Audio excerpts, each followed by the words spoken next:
My name is Maria Sarsa.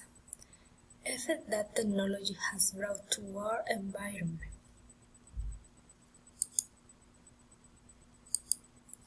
Effects.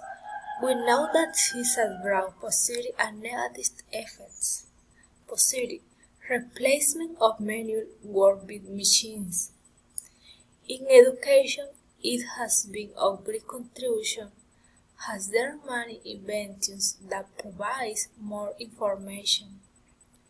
Negative. We are not breathing complete clean air due to industries and cars.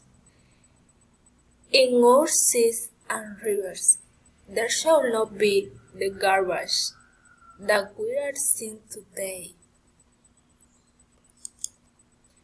I would like that sustainable technologies be used much more. I really hope the idea of helping the environment